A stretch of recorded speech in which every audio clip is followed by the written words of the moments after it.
So I can skip that part. Yes, hi, I'm Jan from justtrack. I'm happy that you found your way into the cinema, being interested in to hear something about what we are doing with Golang. So in the next half an hour, I will talk about Gosoline, our application testing monitoring framework, which we are developing at justtrack to run our Go microservices in the cloud. This will not be a deep dive into the framework itself, because that would be showing a lot of code and would take some time. And that's maybe not that super interesting to do here. But instead, I will give you a little bit of a background, what we are doing at justtrack about the journey, which led to us implementing our own framework. So, because that's basically not something that you want to do, right? You just want to use something that exists. But to also show some things, I have some live demos prepared. So we will also spend some time in my IDE, look at some code samples and run them. And in the end, I will also explain how we extended the framework, not into just only to use it in the application space, but also on the infrastructure layer to automate our monitoring solutions.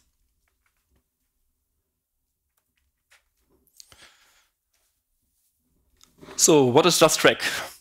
If you have an app and you want to know where your users are coming from and what they are doing inside of your app, then we are the right tool to use. And being in the mobile world, in the mobile business, especially in tracking, is super interesting, because I think there are close to 7 billion smartphone users on this planet. And so if you imagine you want to track only a fraction of them, that's already a huge ton of traffic that you're getting. So this will have some interesting technical challenges you have to solve. And so we are already attributing millions of installs per day, measuring billions of events, and have to handle all of that. And when we started in 2014, we were just using something simple, something which we knew, which would help just get off the ground quick. And for us, that was PHP and Symfony, and we just built a big monolith for us. And yes, it was a quick start, but we also hit some performance barriers quite fast, especially this shared nothing architecture, which PHP has, was not really a good fit for our use case. Also, if you want to do something like asynchronous event handling, having some consumers, you can do that with with PHP, but it's not really meant to be used like that. It's not really a lot of fun. So we had to change some things. And then we made basically two decisions. Don't do a monolith. If you want to have something cool, maybe go to this microservice base and maybe not use PHP. So the first thing that we wanted to change was in our architecture. So this is a little peek of it. What you see here is something that we call a terminal. So we have the devices out there which will send a lot of their events, all of their events to a gateway. This gateway is not doing really much. It just gets the data and writes it to a queue. And then all the heavy lifting is done by a consumer, which is then maybe fetching some additional data from a persistence layer, doing validation, transformations, enrichments. And once we have the final event and decide to keep it, we will publish that to a topic. So this approach is super performant. It's easy to scale and also super fault tolerant, because heavy lifting is done in the consumer. And if you have an issue there, then basically the messages are just piling up in the queue. And once your consumer is back, you can continue to process it. So, and this kind of terminal we have multiple times in our system, which already means you have basically some similar applications over and over again. And if you have like multiple applications which are close to doing the same, that already screams for a framework. And that's, I think, why also most of the people then are using a framework, because they don't want to reinvent the wheel again and again. So the second thing we did with that, we dropped PHP because we wanted to implement something like this with PHP. We decided to go with Go. So why would you do that? Performance is super good. It's also, if you look at the resource footprint, the amount of CPU and memory it needs is it's really astonishing. If you look at an application which is really under big load, it's using not a lot. Then it's pretty simple to read and also to write. So there was basically a bunch of PHP developers had to learn Go, and that went quite well, I have to say. Like I said, it's simple to read. You just have a basic toolset you can use from the language. Like there are no annotations which do crazy things in the background like you have in Java.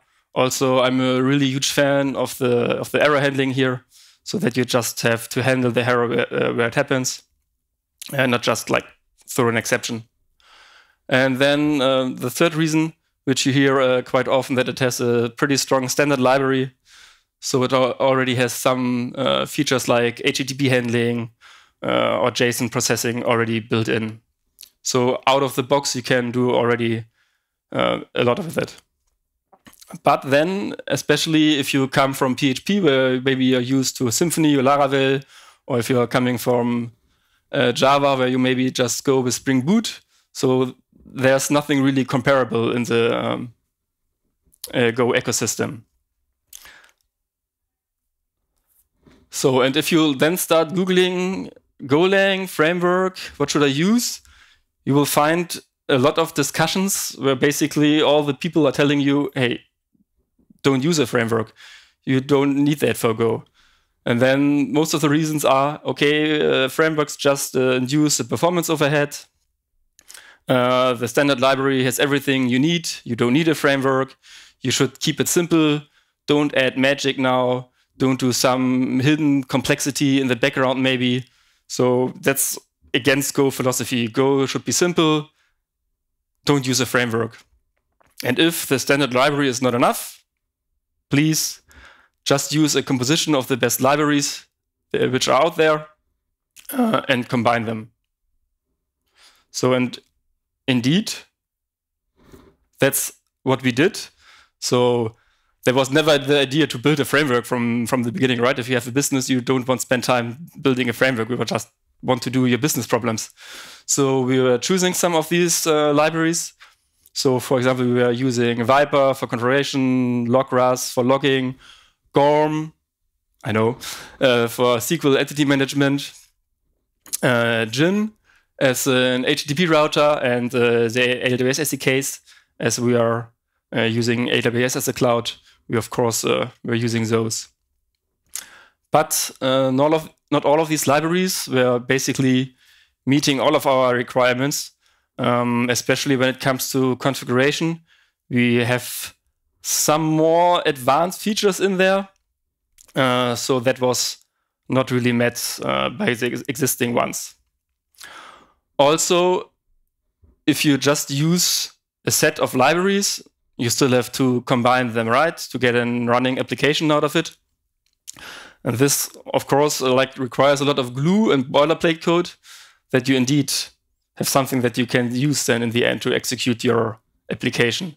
And if you have this glue code and have multiple applications, you would basically have to start to copy it from application to application.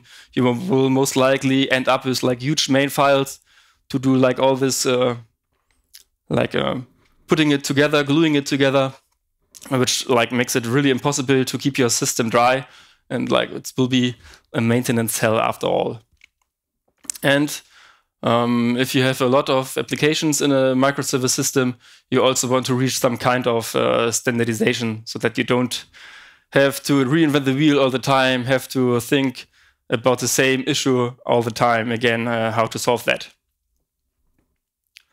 So how do we end up then with our own framework? The first thing, like to get rid of this duplication, you put into a central place and just reuse it, right? And that's basically already the first step to have a framework. If you do that inside a company, you have basically already a company internal framework, which is like tailored to you, but still it's already a framework. Then replace some libraries where we needed like advanced features or more what was offered. So for example, we replaced the config and logger solution with our own implementations. And then if you have like common use cases like HTTP handling, event processing, it makes sense just to like provide common interfaces for this, so that you have a clear interface which you just have to implement, then put your business logic in that, and that you don't have to care about like all the stuff around, like starting the application, then reading the events, like publishing metrics and so on, and then maybe writing the result to some place. So basically all that was a natural evolution then of our code. And what we then also did, we added some opinions and conventions to this framework. For example, we have one convention for naming that you will also see later, that you don't just have to think about how do I name this queue, how do I name this topic, how do I name this table, and so on. That's then basically all solved for you. It just goes with the pattern. And once we had that, some of our sister companies like got interested in that, and that basically made us then open source it on GitHub, and we named it Gosoline. So it's indeed not an internal framework only, but it's production ready also for other companies. So what can you do with it out of the box? Like I said, we have a pretty cool config management. Logger is like easy to configure. It has custom handlers. For example, if you log an error, it's automatically also get published to Sentry. So that's some of the common things I would say. Then we have built-in observability. So our applications, the framework is publishing a lot of metrics to CloudWatch or Prometheus. And we have tracing built in for most of our components. So even with like basically writing a little single line of code, so we're using X-Ray from AWS for tracing. If you go there, you get a nice trace of your applications, of your system. And then as our biggest use cases are like HTTP processing, handling, CRUD controllers for the MySQL database, then a lot of consumers for event handling and like producing events. We've implemented handlers and interfaces for that, so that you basically just go to your IDE, have a struct, say, okay, implement me this interface. Then you put your business logic in there and then add that to your application. And then you're basically already good to go.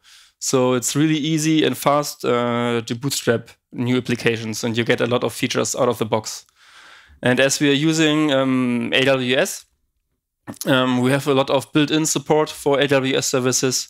So for SNS, SQS, Kinesis, DynamoDB, CloudWatch, and so on. But it's not limited to that. So if you're using Google or Microsoft Cloud, you can easily integrate that into it. Then we have a nice testing suite to do integration tests.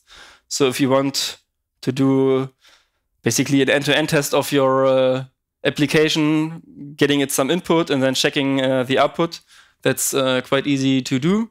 You don't have to write like custom tests for that.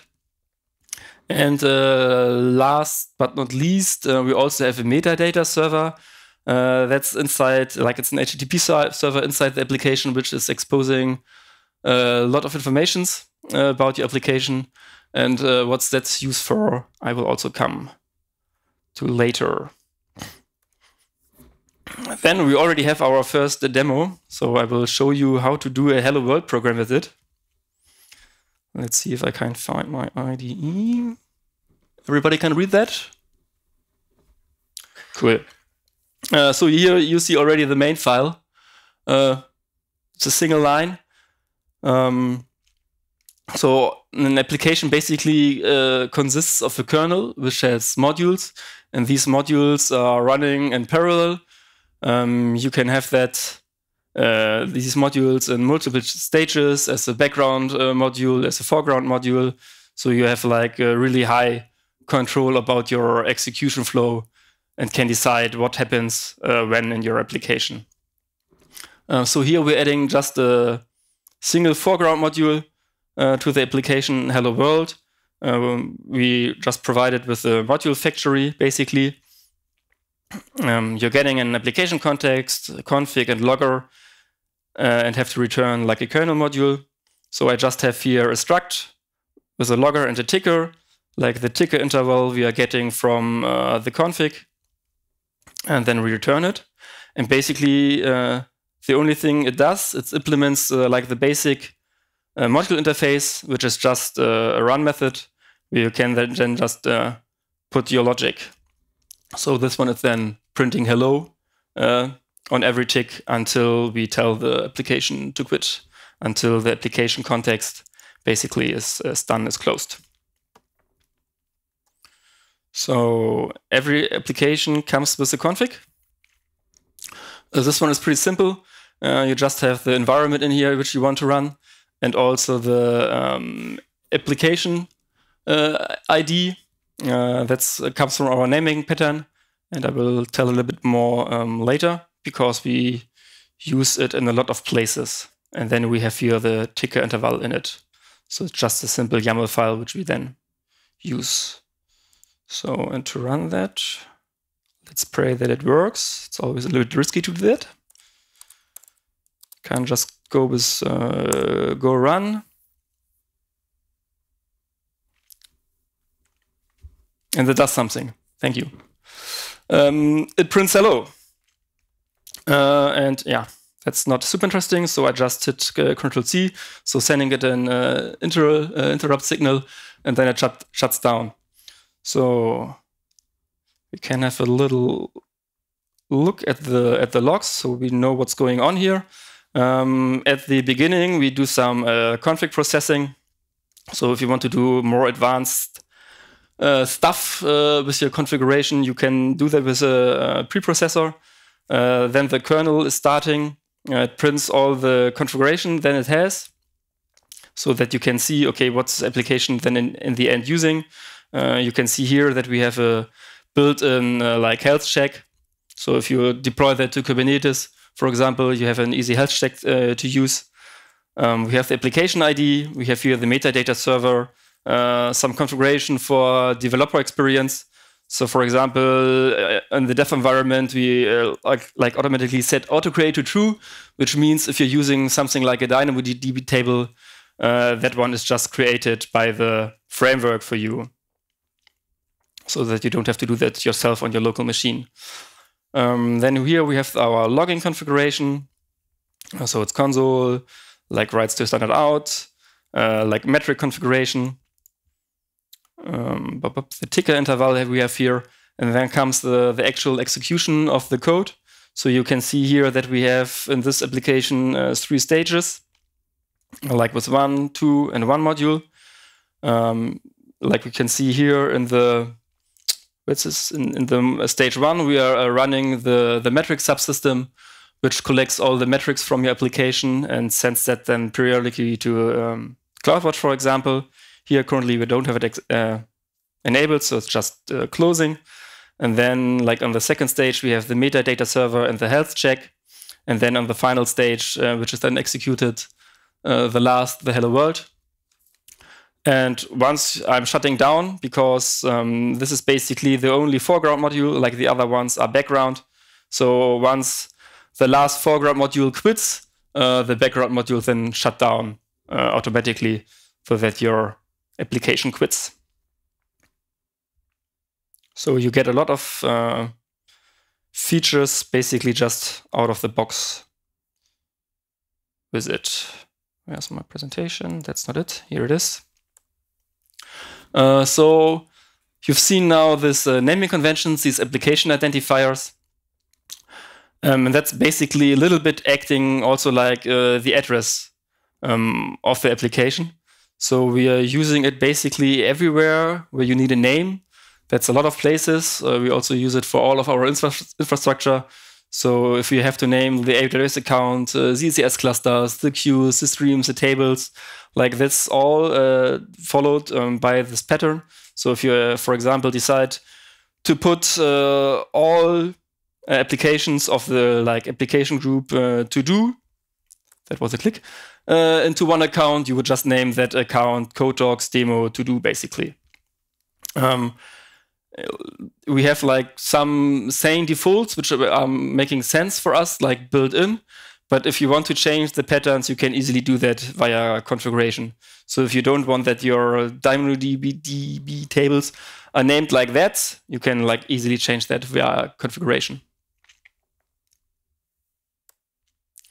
Then the next demo will be a little bit more advanced. So we will do here the terminal. So at the left, we have a forwarder application, which basically acts as a client. This one will send events via HTTP. I'm using here trip data from the New York taxi companies, which is available. So then the gateway is just forwarding these trips to an SOS queue. And then, like I told, processed by a consumer, which is getting some vendor data from a DynamoDB table. And if the vendor is found, finally writes it also to a DynamoDB table. So I have all the applications running on this sweet little notebook. I'm using a K3s Kubernetes cluster for that. We have traffic as ingress controller, EFK, also Elasticsearch, FluentD, and Kibana for logging, and Prometheus and Grafana for the metrics. And I would also have loved to also use LocalStack to have all the AWS services locally. But sadly, the services inside of LocalStack aren't publishing any metrics. So if you want to see what your DynamoDB table is doing, like how much capacity, for example, it uses, you don't have that. And as I also want to show some monitoring at the end, I have to use a real AWS account for that. So back to the IDE. I will skip the forwarder because that's basically just sending the data. So let's have a look at the gateway. For example, you can look at the config first. Here, what you find in every application, the app ID. And then we are just configuring something for our streaming subsystem. So that's basically the part of the framework which is doing all this event processing. We are defining one output, name it trips. It's of type SQS, and the queue ID is trips. So and then in the end, the queue name is a combination of the app ID and the queue ID. Again, the main file, super small. We are just running an API server and give it a gateway definition. So in this definition, you're basically setting up your routing. You have a trip handler and say, okay, this trip handler is a JSON handler and reacts to post requests on the trip path. So if you then look into the trip handler, we have here for the trip constructor, for the factory function, we are creating the producer. We just say, okay, it's named trips, so it gets the configuration which we have provided, which tells them, okay, I should produce to an SQS queue. And then put that to the handler. We have an get input interface function in this interface, which provides basically the input model for the request. So getting the the basically bytes from HTTP and then unmarshal that into a struct. That's then basically done for this struct. I think it's pretty simple. Like we have some JSON tags on that. And then we have the handle function, which is executed on every request. It's not much going on here. So we are then getting just like the already unmarshaled trip struct from the request body. Here we are putting like a logger field to our context. So basically, if you do this, you get on every log message now this trip ID. And also once it's written to the queue, this field is populated along your pipeline. So once you consume it, you have this field again, and it's automatically logged again. So it's a nice feature to have if you want to look how your event like populates what it's doing in the upcoming services. And then we just write it to the queue. Have a nice little log messages and say, okay, I'm done. Okay, I got it. So can also have a little look at how the message is looking like. So our messages have attributes and a body. Here you can see, okay, it's encoding in JSON. And here we have this logger field marshaled. And then the body is also marshaled in JSON again. If you have something like SQS, which just has like a message body, you basically have it like this. If you're using, for example, Kafka, where you has like headers and a body, you can't make it easier. Then you don't have like this marshal, like this JSON and JSON, but can just write the attributes to the headers and the body to the body. So then it gets a little bit nicer. So, and if we look at our consumer, which is looking similar, also here again, we just tell it, okay, run a consumer. We are providing it here with some fixtures. Kind of a quick look at that, how that would look like, where I'm just defining some vendor data, which is then automatically loaded into the DynamoDB table. And then this callback is used for implementing the business logic. And it's also looking quite similar to the HTTP handler interface. We have here the configuration for our DynamoDB tables, where we provide the model ID, which is then used for a naming pattern. And we also provide the model so that it knows like how the table would look like. So for example, we have here like a DDB tag, which tells us, okay, I should use this field as key. Then again, like the function to build the callback, we're building here the two repositories for DynamoDB. We have here similar the get model function, which returns the struct where the event should be marshaled into, so that you don't have to deal with like JSON, or if you're using protobuf, for example, you don't have to do that then by yourself anymore. You just get like an already filled unmarshaled struct.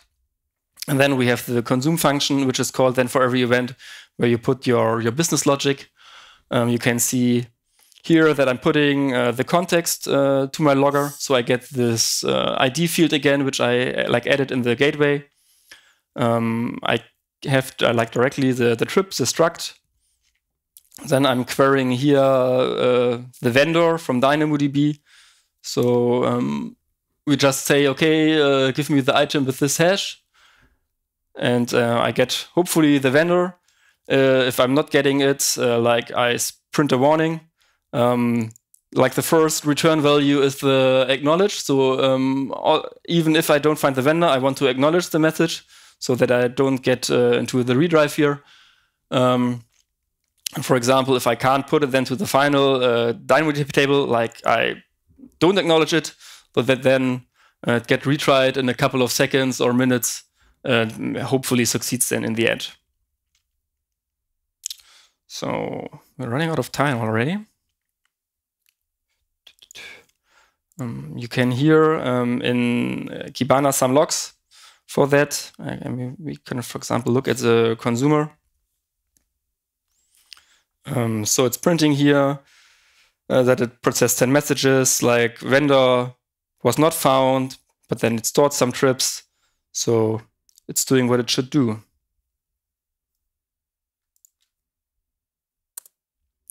Then I already said we extended this framework also into the infrastructure space to use app metadata.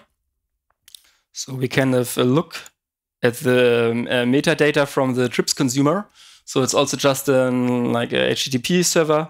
We will then get some JSON from or YAML, which basically tells you about the insights of your application. So which DynamoDB tables is, for example, it's using, which queue it is using, like which consumers it has.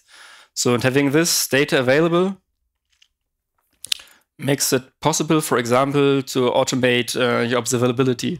Because if you know like which consumers you have, which queues you are using, which tables you are writing to, you can just create alarms based on that. So we have here success rates built in for API gateways, consumers. We have a backlog alarms for queues, like falling behind alarms for Kinesis and Kafka and so on. So you don't have to care about that anymore. And basically, once you get the notification, hey, there's something not going so well, basically the first thing you want to do, go to a dashboard which tells you what is going wrong. And for that, we are using Grafana dashboards, and also those we create automatically based on this metadata. So basically, on every deployment, this dashboard gets updated and has then all the resource metrics of your applications, like running task counts. You get metrics for the load balancer if your application has one, like get request count, the distribution of the status codes. You also get that for every path you have inside the application. You can see like errors and warnings and get a lot of metrics for all the queues, streams, and DynamoDB tables you're using. How do we do that? We've implemented our own Terraform provider for that. Terraform is quite cool when it comes to that.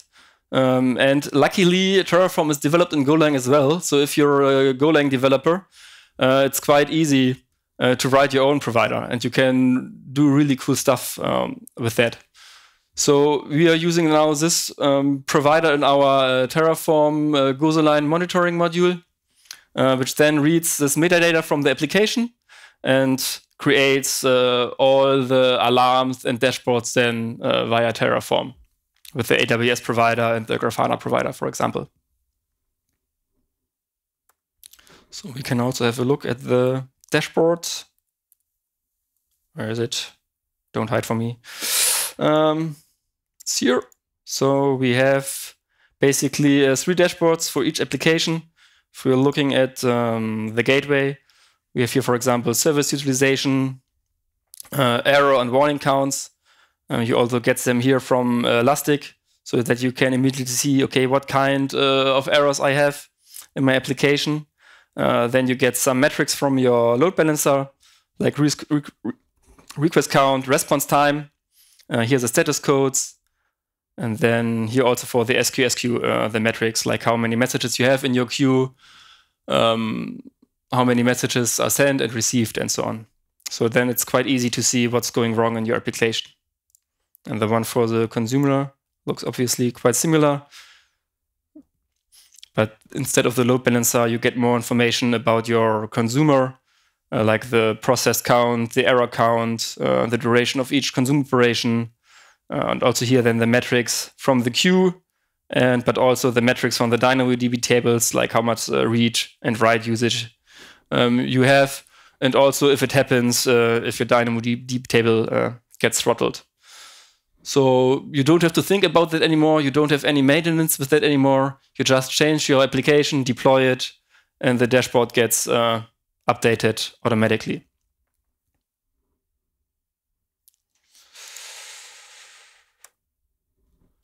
Then we come to an end. If I catch your interest, I have some useful links for you. If you want to know more about our company, about our tech stack, you can find that on our homepage. And you can also go to our GitHub account, github.com justtrack.io. There you will find the Gosoline framework, but also we have open sourced all these other things, like we have there the Terraform provider. We have a lot of Terraform modules we are using here. And we also put there the code, which was now used for the demo. So not only the application code, but also all the infrastructure, like the Kubernetes configuration and so on, to run that on a local machine. So if you want to look that up and want to know more, these are some nice places to go. And we have also a booth outside. So if you want to talk to a JustTrack developer, have some questions, please go there. Thank you for listening.